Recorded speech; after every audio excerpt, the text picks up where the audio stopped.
Alright guys, so you may remember last time we were at the track with this thing, the fuel pump was pretty loud. It sounds like it's having a lot of trouble right now. It's not supposed to be that loud, yeah.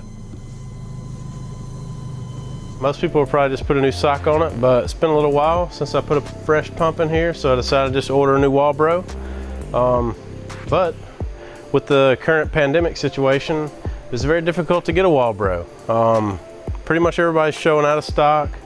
I called, made a lot of calls, a bunch of different shops that I've ordered parts from, and no luck. But the guys over at SMS, Southern Motoring Solutions, they were actually able to find it for me. Now, this whenever it came in, it looks a little different than the original Walbro that I'm used to seeing. It still uses the same case, and it is the same pump, but it's now branded as TI Automotive, which is the original manufacturer of Walbro. So they're phasing out the original Walbro label. Still the same pump, same housing, ports are in the same location, plug is exactly the same. The top is gray instead of black. It's casted a little bit differently, but it is the same pump. So all of these forward will be labeled TI Automotive, and the new part number is GSS 341G3. But this is the same Walbro 255 that we've all grown to love. Let's get this thing put in.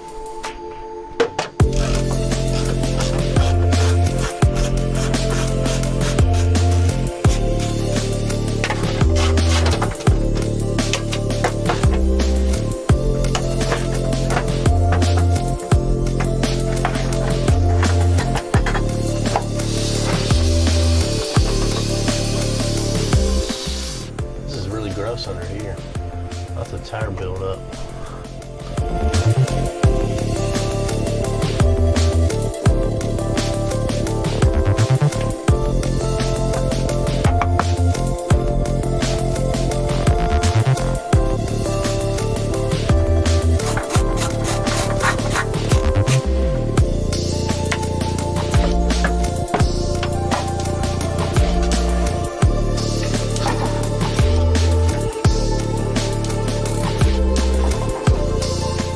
Like I suspected, the sock is pretty dirty on this one, and I probably could have gotten away with just putting a new sock on it, but it's alright. I feel a lot better about putting a fresh pump in this car because this is a turbo car, and obviously, you know, we have a risk of melting pistons and stuff like that, so.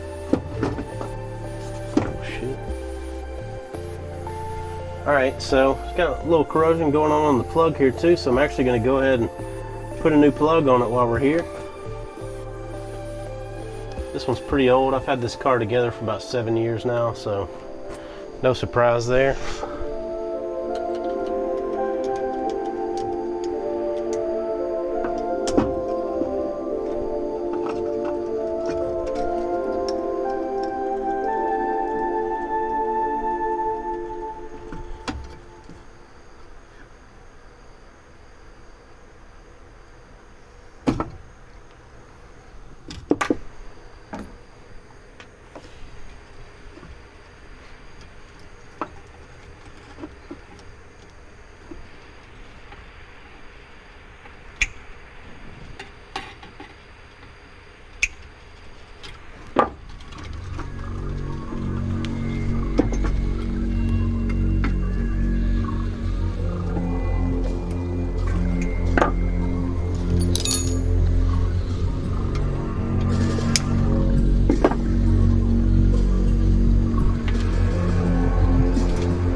Alright, so make sure whenever you're installing the sock that you put the little retainer on it.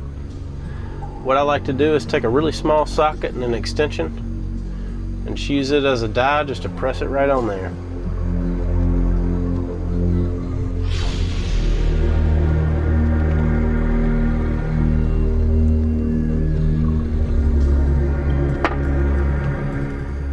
Once you got it secure in place, you can go ahead and install it back onto the bracket.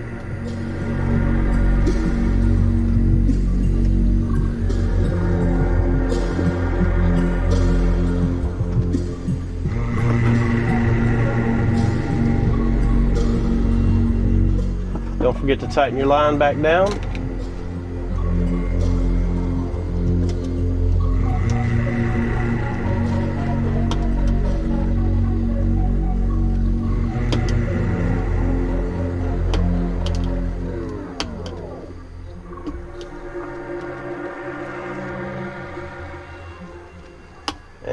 I'm gonna attach the new connector. Make sure when you're stripping these you don't actually drop the insulation down into your fuel tank.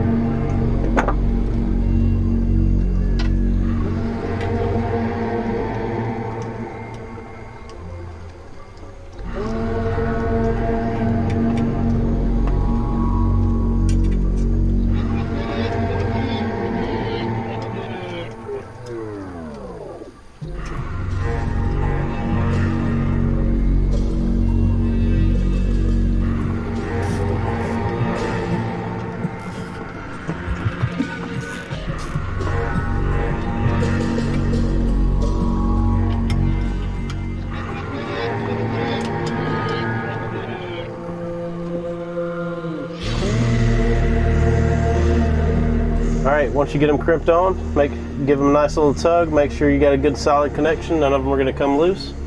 Alright, now we're ready to put it back in.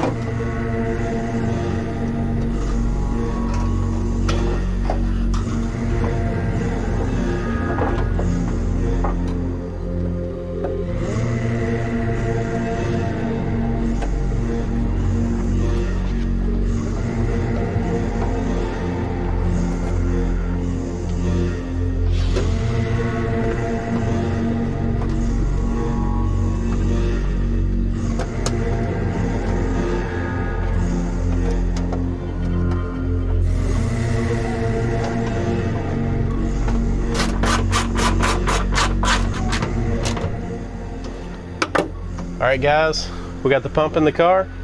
Ready to go hit up the North Track at NOLA this weekend. Thanks for watching the video. We'll see you next time.